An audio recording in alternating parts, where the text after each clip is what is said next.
What a game we had! What a game it was! It was that game that was going to probably shape, not decide the Premier League title run, but shape the title run. If Man City had won, they've got 4 points in their hand. It means that they have to slip up twice in the remaining 7 games of the season. Liverpool wins, they get 2 points in hand, means that they only have to sleep once, and Man City have to take, because it's one thing for the opposition to sleep, it's another thing for you to take it. Take, for instance, Manchester United slept, Arsenal didn't take the opportunity, but Tottenham Hotspur did well to take the opportunity. The game in hand for Arsenal doesn't really mean anything anymore, but the only joy that Arsenal have is the fact that West Ham slipped, because Brentford will beat Chelsea upper week, had to beat West Ham, but that's not the game we're talking about. This is not long talk about that game. This game had a lot in it. 2 Brazilian goalkeepers that have kept clean sheet. Last October when these 2 teams played, it was 2-2, and you expect that, okay, Man City, so many stories. One, Man City have never lost a game this season where they are taking the lead. Liverpool have never gone into the dressing room losing a game this season. So many things went on in this game. All of that changed. Man City took the lead in this game twice, but they end up without winning it. Liverpool went into the dressing room losing, but end up drawing the game. Who got the best out of this? It does look like Liverpool, because they stopped Man City from gaining a slot ahead of them. Next weekend they play in the FA Cup at Wembley, first leg, semi-finals of the FA Cup. Who wins that one, I don't know. Liverpool are still within a shot of the quadruple. Don't forget that they won the Carabao Cup, so they're within the shot of the quadruple. But when you look at the league table, Manchester City is on top, 21 games played, 74 points. Liverpool second, 31 games played, 22 wins. With Man City, 23 wins. 1 point separating the two of them. You just say to yourself that, well, this is still Man City's title to lose. They are the defending champions. Who are the games that they have in hand to play? Who are the remaining games that they are going to play against? That's the thing you look at. But if you look at Man City this season, where are the places that they've dropped points? Apart from the 2 games against Liverpool, where it ended 2-2. First leg, when they played at Anfield, it was 0-0 at halftime, and then it ended 2-2. This time around against, it was different. 2-1 at halftime, it ended 2-2. So 3 goals were scored in the first half, and only 1 goal was scored in the second half. These are 2 teams that have given us fantastic football. 2 coaches that have also put up performances that we never expected, for them to sustain over the time. You can accuse Pep Guardiola of all the spending big money, but you can't accuse him of not giving you a show every time. And it is easy to say, if you have this much money and this much quality players, you can do anything. Well, we've seen Mauricio Pochettino with the team he's got. We've also seen some teams. We've seen Ronald Koeman coach FC Barcelona team with all the star players he's got, and they kept losing. Xavi came in and with lesser star quality, with lesser star players in the team, and we've seen what he's also achieved. So it's not easy to point it in that direction. I think that these 2 teams have given us something to chew, something to enjoy. Mo Salah, not in the very best, but the way he fed that equalizing goal to Sadio Mane, if that's the only thing he did in this game, fantastic for me. Sadio Mane also, the way he took the chance and was calm enough and put the ball in the net, fantastic. Kevin De Bruyne would always be Kevin De Bruyne.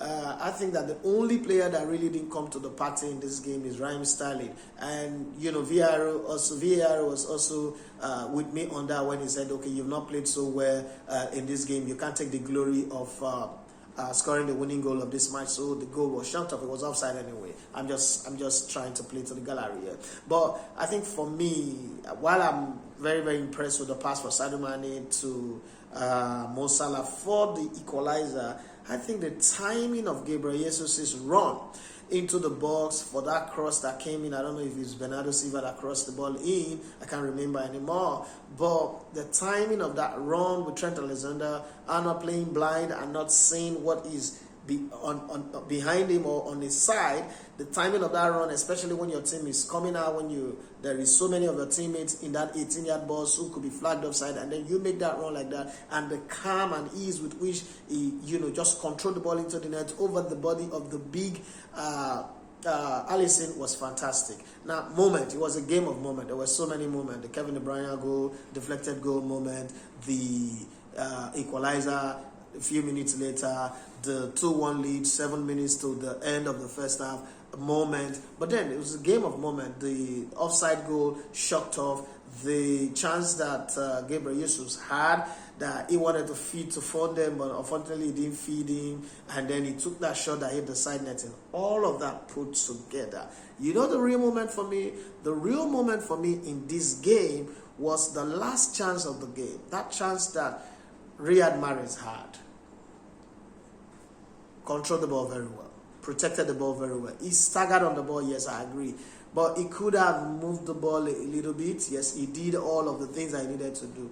When he jinked the ball up, just a little cheap. The goalkeeper is already done. But you see, these are the things that we always see. And the reason why I'm saying this is, as analysts, you have the chance to replay it in your head and think the moves that you should make and not make. That's why when people come out and say, oh, Victor Osimhen should have done this, should have done that, I say it is football. It's a game of instinct, especially when you're looking to score. The things you do, it's a split-second decision. It's after you've taken them that we as analysts cannot sit back and watch it over and over and over again and say, oh, you should have done this, you should have done it this way, you should have done. You as a player on the field don't have that time. But then again, talking about that moment, that free kick, 30 or 35 yards from goal, I was saying in this seat where I was sitting, I was like, nobody goes for goal with this one. You got to pass it and you got to find a way. And then Riyad Mahrez stood up again and he did what Riyad Mahrez know how to do. Unfortunately, he hit the outside of the goalpost. The goalkeeper had it covered anyway. But those are moments. Liverpool had their moment. Liverpool played their card very well. One of the things you could sense from the way Liverpool played is, if we're not going to win this game, we're definitely not going to lose it. Did Man City have the chance to win this game? They did. The Liverpool also had the chance to do it. I think they did.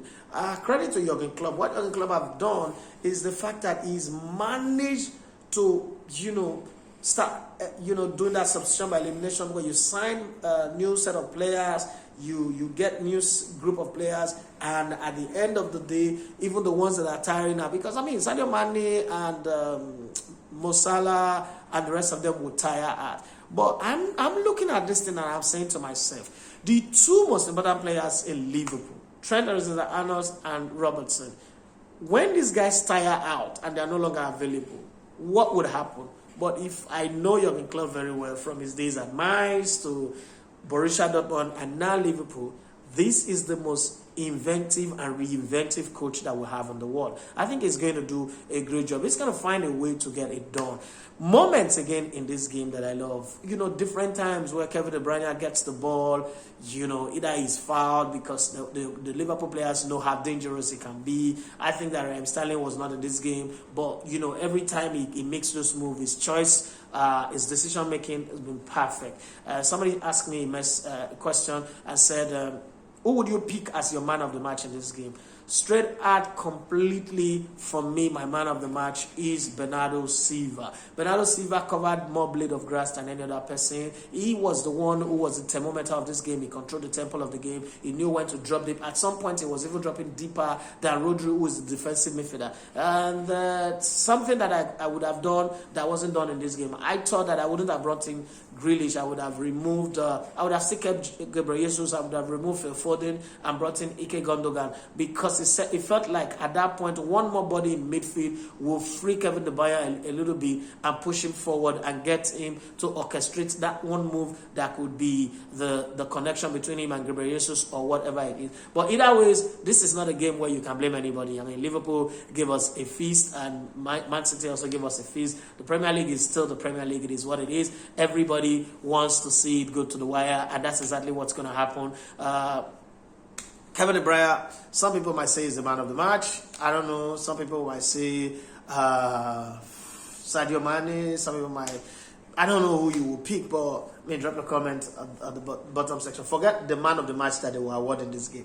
If you were not going to give to that person, who are you giving the man of the match? And look at the substitutions that were made by both sides. In your own opinion, who would you have substituted? Who was brought on that you would have not brought on? And who was taken out that you wouldn't have taken out? Who was left on the bench that you probably might have brought on into this game? It's the Sunday game. Don't forget, tomorrow I will be in the studio to give you the the best of this possible fit. And we'll talk about a whole lot of things that happened, how Arteta foolishly made the selection that destroyed their top 4 chance. I'm not saying that Arsenal would have won even with a different type of selection. Arsenal hardly win against Brighton and Hove, so this is not something new. Out of the last 10 games, they've won only 2, so it's not like, oh, this is a team that they normally win against. But we'll talk about that tomorrow. If you're in Dubai, you're watching this, remember, on the 5th of May, we're coming to Dubai. Me, my producer, and Emmanuel Sebastian will come into Dubai. So be ready to meet and greet with us, and we would have fun. But before then, there's a little stopover at Anambra. So those of you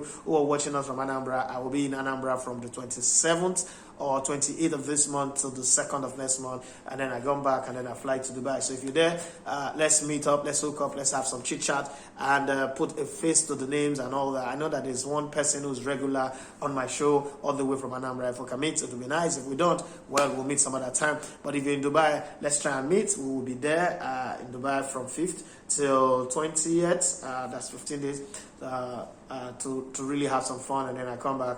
And then it will be the turn of people in France, in Spain, in Germany, in Scotland. I've been traveling a whole lot this period anyway. But let's have some time. Let's try and meet, Photoshop, photo section, whatever it is. But please do well to subscribe to this channel. Drop your comments on the comment section.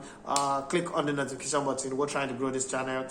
It's a race. It's a race to 10,000 for this month. We want to hit 10,000 subscribers by this month. We're already 9,500 plus. So we hope that we can get to 10,000 before the month ends, or probably before the first week of next month. Having said that, thank you very much for always being on our channel. It's not easy. Elevated TV, radio, and TV. Every one of us here, we're very, very happy for the kind of support you've given us all through since we started. We hope to grow and do more. We hope to do bigger things. Please recommend our channel if you like what we're doing here, and tell us areas that we can improve. We'll try. Not every recommendations we can improve upon. There are just some things that we might not be able to do, but it is what it is. I'm at home. I enjoy this game at home. Like I said, I hardly watch games in Viewing Center, but one day I might just come into your house or invite you to come join me while I'm watching the game. This is how I step out, and this is how I watch the game. That's the screen there. This is how I watch the game, and I really did have fun anyway. So it's time for me to end the conversation. That guy was good.